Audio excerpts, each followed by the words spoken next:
Bom dia, bom dia, bom dia, bom dia, sétimo ano. Estamos aqui para mais um dia de aulas. É isso aí. Tá acabando e é isso aí, gente. Meu amigo, daqui a pouco tu pisca e já acabou o ano, já acabou a pandemia, já foi. Beleza? Bom, gente, vamos lá para a aula de hoje. Hoje nós vamos continuar aí o nosso assunto, né? A gente finalizou na semana passada o barroco, né? Falando aí da ópera, falando aí do teatro elizabetano e tal. A gente fechou esse assunto, né? Mas ainda faltou uma coisinha. Faltou, professor, faltou, mas que assunto parece que não tem fim realmente. Mas o assunto de hoje, apesar dele, digamos assim, diretamente, tá ligado com o barroco, mas na verdade ele não tem nada a ver com o barroco. Só que a gente coloca ele nessa parte por uma questão histórica, tá bom? Vem comigo que tu vai entender. Vamos lá. Olha aqui, ó. O nossa unidade temática de hoje é música, tá? Então nosso assunto a gente vai falar hoje sobre música, beleza? E nós vamos falar sobre música no Brasil colônia, no Brasil colonial, no período que o Brasil ainda era colônia de Portugal, beleza? E por quê, professor? O que é que isso tem a ver? Tem a ver o seguinte, porque o primeiro estilo artístico no Brasil, assim, enquanto nação, né? Se a gente não levar em consideração, aliás, se a gente não levar em consideração o Brasil antes de ser descoberto pelos portugueses, né? Porque descoberto pelos indígenas ele já tinha sido, mas antes de ser descoberto pelos portugueses, se a gente não levar em consideração que era feito de arte antes, o primeiro movimento artístico vai ser o barroco, tá? Vai ser o barroco. A gente já falou sobre o barroco brasileiro, falamos aí sobre o Aleijadinho, Mestre Ataíde, falamos tudo isso daí, né? Mas o barroco no Brasil, ele foi muito forte nas artes visuais, na arquitetura, tá bom? Na pintura, mas ele não foi no Brasil tão forte quanto na Europa em outras situações, como por exemplo na música. A gente não tem algo que a gente possa falar assim de música barroca no Brasil, beleza? Porque ele não foi muito forte nesse sentido aqui no Brasil. Então quer dizer que não tinha música no Brasil? Tinha, ela só não era barroca. E é justamente disso que a gente vai falar. A gente vai falar do que era feito com relação à música no Brasil, no mesmo período em que Aleijadinho estava fazendo suas igrejas, que o mestre Ataíde estava fazendo suas pinturas, nesse mesmo período. Qual era a música brasileira? O que acontecia de música aqui no nosso Brasil? E dentro disso a gente vai até aprofundar mais um pouco e vai ver também as raízes da nossa música brasileira. Qual que é a formação da nossa música brasileira? Tudo bem? Vamos lá, vamos junto. Ó, aí tá para vocês as nossas habilidades, tá bom? Quem quiser anotar, só dá aquele pause, tá bom? Aí anota tudinho e a gente já vai pro assunto. Bora pro assunto. Bom, muito bem. Vamos primeiro falar das matrizes da música brasileira, né? Para eu falar o que tinha de música, primeiro eu preciso falar como é que isso foi formado.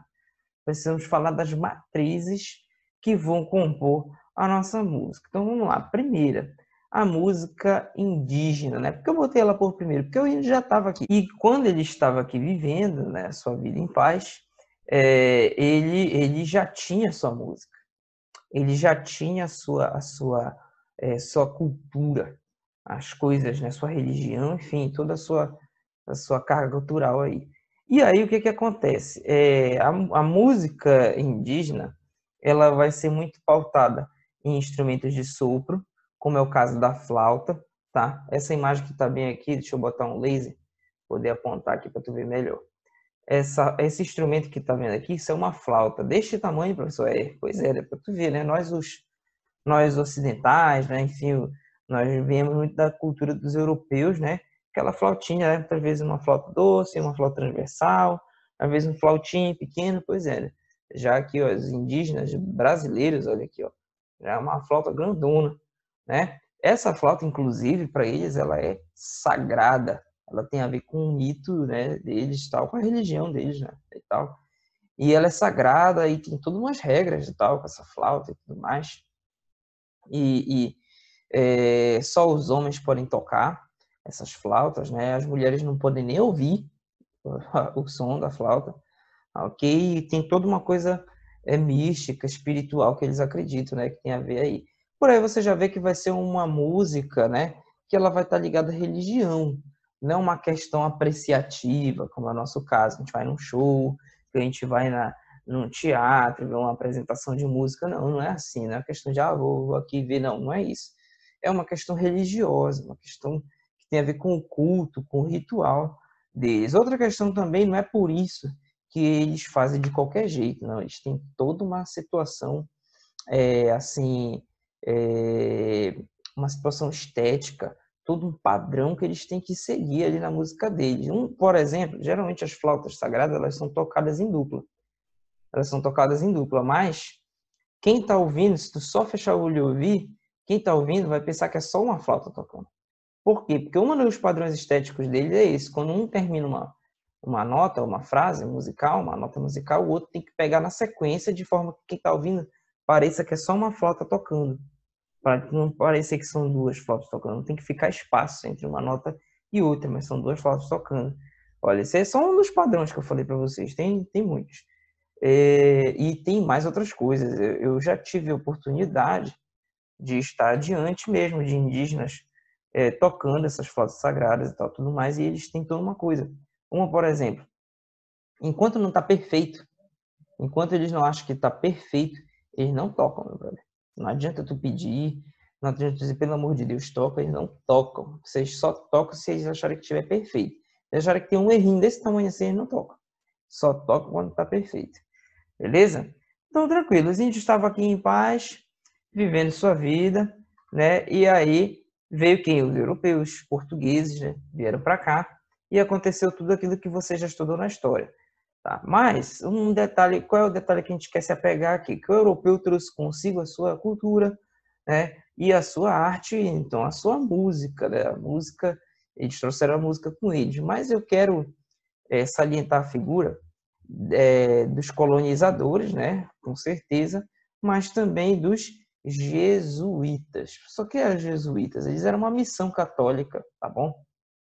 Em que eles vieram para evangelizar os índios, tá bom? Evangelizar os índios. A Igreja Católica, você deve lembrar aí, no Barroco, ela tinha sofrido um revés aí, que foi a Reforma Protestante, estava em período de Contra-Reforma lá, na Europa e tudo, tentando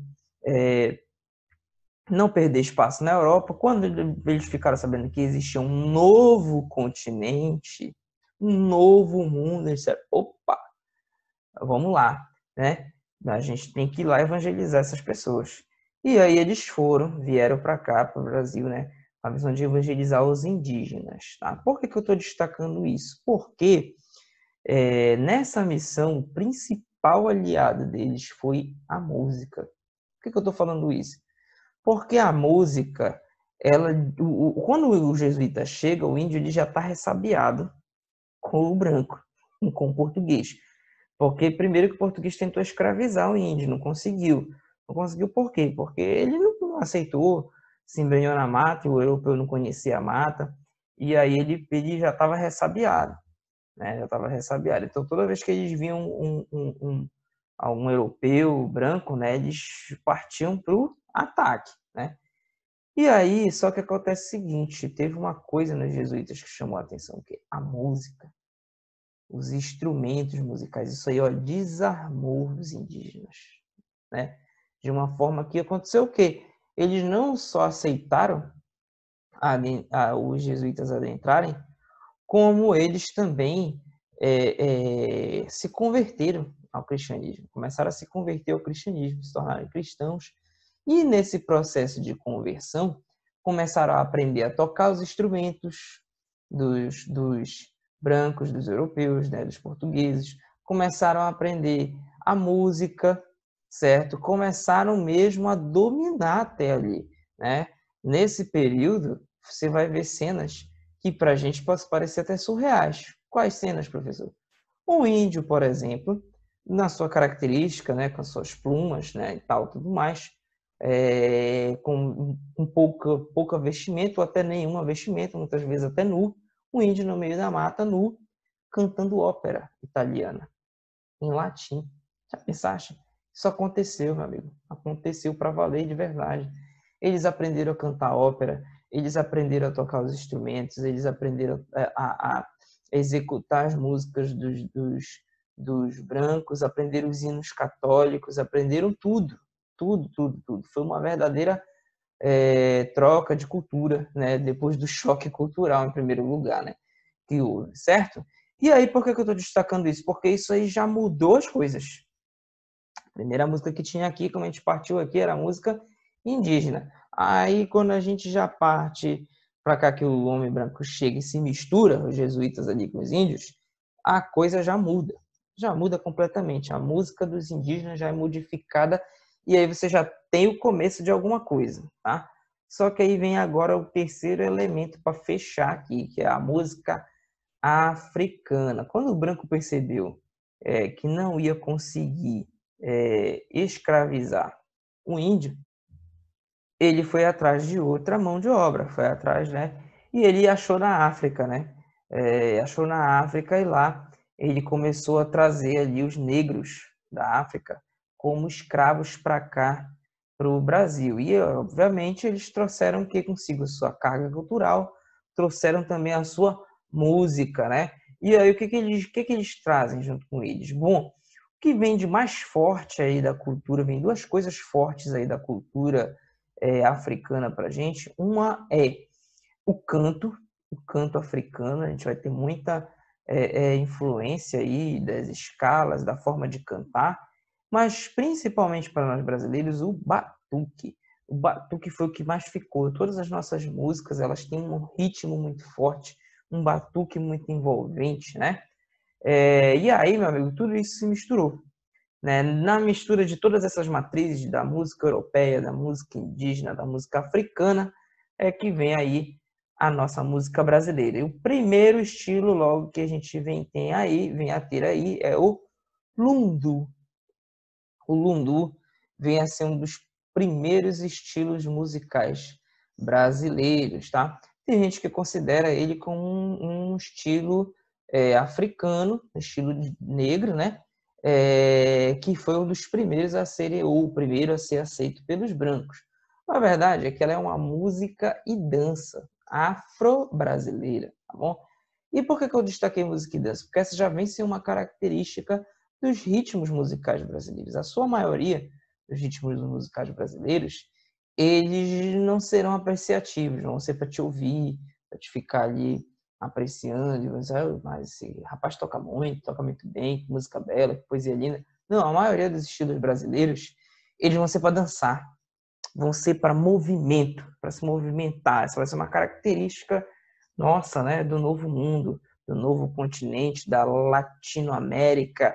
A nossa latinidade vai ser feita disso também, né, de sangue quente, né, vai ser aquela coisa mais lorde, assim, né, dos europeus. Não, vai ser uma coisa quente, é para dançar, para se movimentar.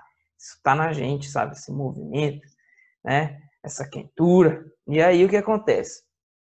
O lundu, ele vem a ser uma música e uma dança, uma música e uma dança afro-brasileira, beleza? Ela mistura elementos das rodas de batuque, trazido pelos negros, ó, viu aí o batuque, tá? O ritmo básico, gente, eu vou tentar fazer aqui, tá bom? Acho que dá para ouvir, tomara que dê para ouvir. O ritmo básico do lundu, ele vai ser esse aqui, ó.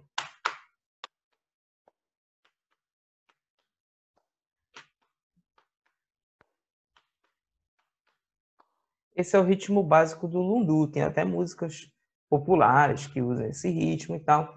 E é dentro desse ritmo aí que eles vão dançar, né? Geralmente vai ter uma flauta ali também que vai, né, entornar um pouquinho. Muito bem, o que vai se misturar aí o batuque? Esse batuque, esse ritmo, ele vai se misturar com o quê? Com os ritmos europeus, como a polca, por exemplo. A polca é um ritmo de dança, uma dança aí europeia, vem a se misturar com o batuque dos negros, que vieram escravizados, mistura os dois, dá o quê? Lundu. Vai dar o Lundu, beleza? Eu vou deixar aqui no Google Class para vocês